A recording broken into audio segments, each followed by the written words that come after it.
folks. We're looking at Edge Magazine, issue number 15, released on December 1994, and as always, discussing the future of interactive entertainment. So on the cover we have the Neo Geo CD, which comes to a surprise to me, because I had GamePro and EGM in late 1994, and they were releasing issues which were 400 pages long. And they had all kinds of content, and that's because 1994 was, at least as far as I can tell, a very good year for a video games. And I'm surprised they have the Neo Geo CD because they could have looked at, I don't know, maybe Earthbound, Pulseman, Story of Thor, Castlevania Bloodlines, Samurai Showdown 2, Killer Instinct, Tekken maybe, Warcraft, right? Contra Hard Cops, The Need for Speed, Breath of Fire 2, Beneath a Steel Sky, Hagani. There were a lot of interesting games being released at the time. Most notably, of course, Donkey Kong Country, which is previewed in this issue. But Edge, yeah, they went for the Neo Geo CD, which wasn't very interesting, to be honest. And they don't have a very big article about it either, so I don't know what happened at their editorial. But let's take a look inside. So they're discussing the CD at the in the opening column, and yeah, what's up with the CDs? Will that be the future, of course?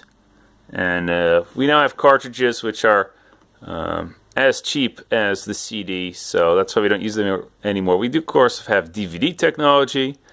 Yeah, but whenever I put a game into my PlayStation 4, I have to update it with online content. So, to me, the CD is kind of dead, and the cartridge, well, it's going pretty strong.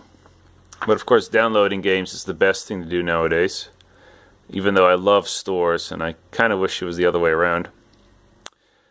We have an article about older games being better than the games of these days. Well, sounds like my kind of article. An article about sounds and music. Very interesting technical article.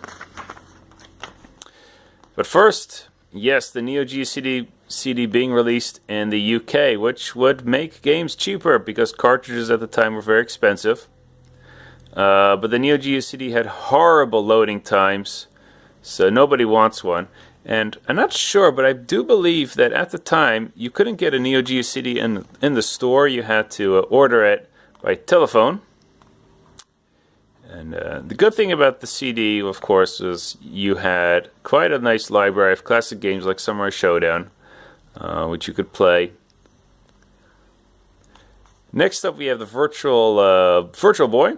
And here's a artist's rendition of what they expected. Well, they do have the handlebars, correct?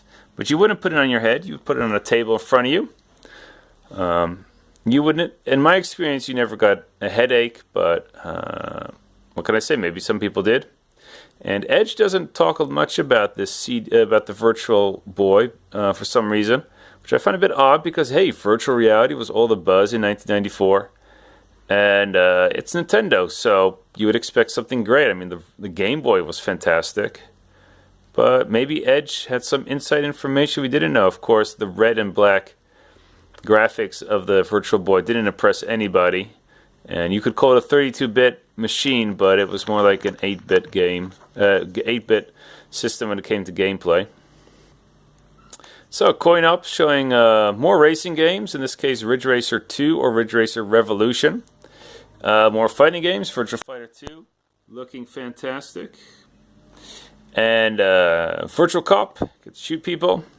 And that's pretty much the arcade culture at the time, those three genres, fighting, racing, and shooting. We have Samurai Spirits 2 being released, another R-Time-like kind of game. Sega also had another board being released, focused on 2D graphics, which would be used for a Golden Axe fighting game, which was a flop, and apparently some boxing game I've never heard of before. And Killer Instinct, of course, which looked fantastic. Played okay. Not as good as Super Turbo, but a nice game to play. And I found myself putting quarters into that machine. So, the Saturn, more news. Which game is this? It's not Virtual Racing, is it? Yeah, it's Virtual Racing for the Saturn? No, I don't remember that being released, to be honest. But there's a 32X version, which was close to the arcade and had extra cars. Now, here's a chip by 3D Labs. I was interested in this article, but there are a lot of new technologies for 3D graphics going on for the computer, so this didn't interest me that much.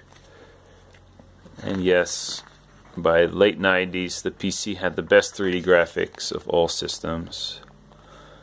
Mostly because of dedicated 3D cards. So, I mean, Edge loves everything that goes on in Britain, and this is about British talent.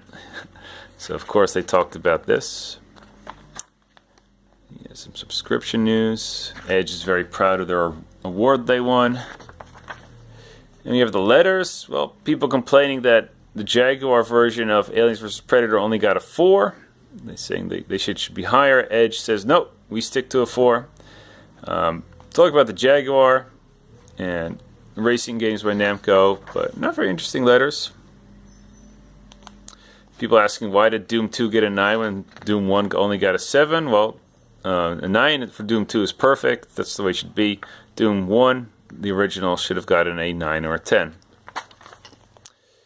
So here's a commercial for watching movies on your PC. That would eventually become quite the norm. But back in the 90s, we did not use CDs to watch movies. Even on the PC, we still stuck to videotape.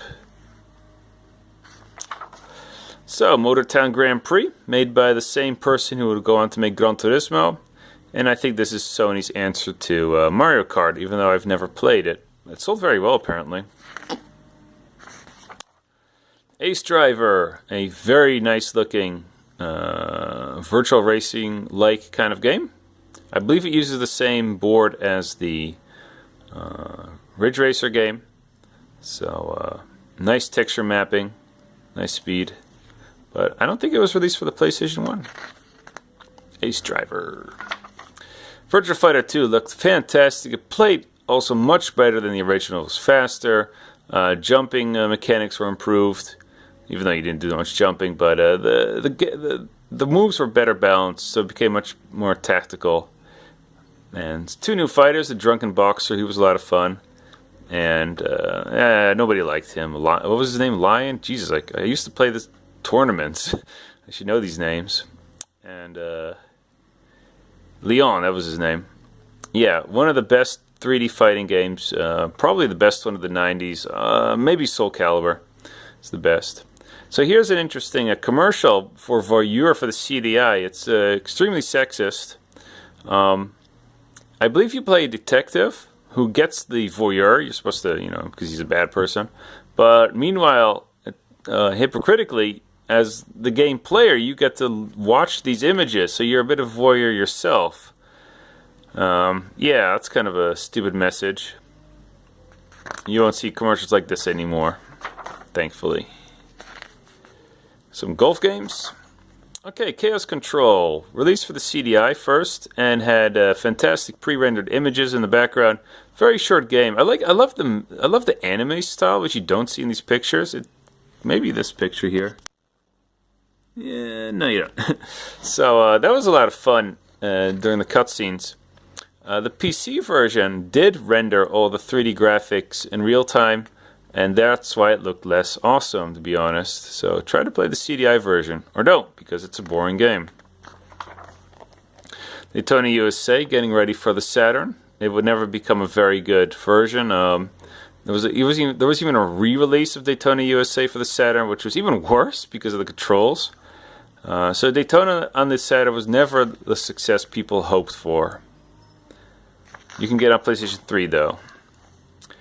So Z-Wolf, a game like Defender. I don't know if you can see by the images, but you're in a small field, and as far as I know, you're shooting at things and destroying them, or you're helping out things. You can see you have this grappling hook. So what makes this game interesting is that it was for the Amiga, and it fit on one floppy, so that's less than 3 megabytes. And of course made by the British, so Edge had to take a long look at it.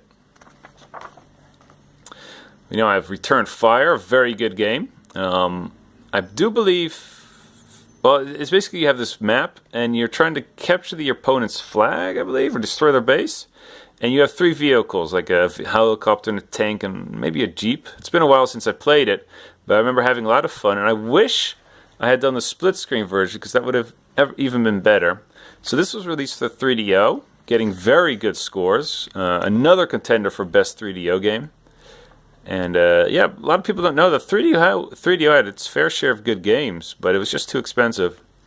And Return Fire was one of the better games. It was also released for the PlayStation 1. I should look that up and play against somebody once because I remember having a lot of fun.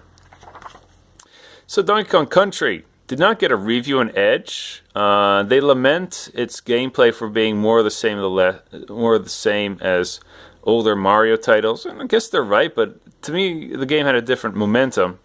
I had fun playing this as a teenager. No, I would prefer playing Super Mario World, but Edge probably would have given the game a 7 if they had reviewed it. But I think the game deserves an 8. And they didn't review it because everybody else is reviewing it. Fight for Your Life, a Jaguar game trying to look like Virtua Fighter, and I've never heard of it since then, so I don't think it was even released, but maybe it has. Toshinden, one of the first games for the PlayStation 1, also trying to look like Virtua Fighter, but it had more rounder polygons, so I guess it looked better. But it played sluggishly. Of course, Virtua Fighter 1 did too.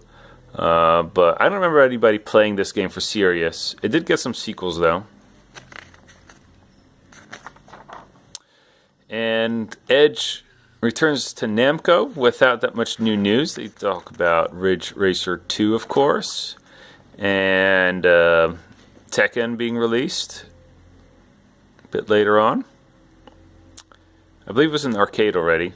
I never liked Tekken 1. And we have Cyber Sled, which might have been released to the PlayStation 1. I'm not sure.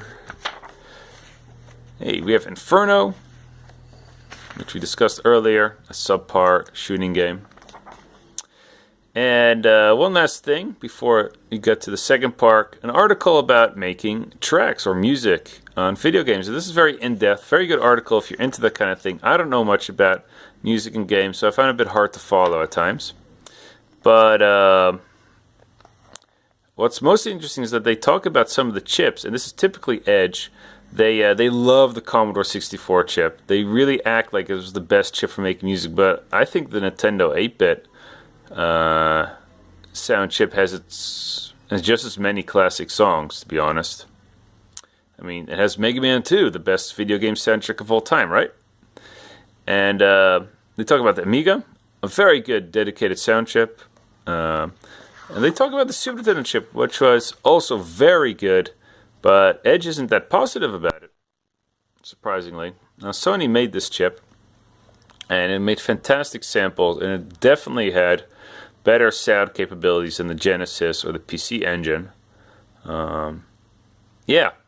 So, yeah, Edge just doesn't like its console, 16-bit consoles for some reason. They're all into the Amiga and Commodore 64. And the best part about Edge is, about this article, is the features they have, the composers, Tim Follen, who was very good at making technical bits. He really understood sound chips. And this Dutch guy, Charles Diemen, who very good composer. And this guy, Chris Husbeck, but he didn't seem that very interesting. So we have Alien Sex Fiend looking goth, as always. That's cool. And we're going to leave this at here. Part 2 will be coming where I talk about the composers again because of some technical difficulties. I had to do part 1 again. So this is a rehash, but wasn't uploaded to YouTube. But we're going to leave it at this. So I'll see you in part 2 of Edge Magazine, issue number 15.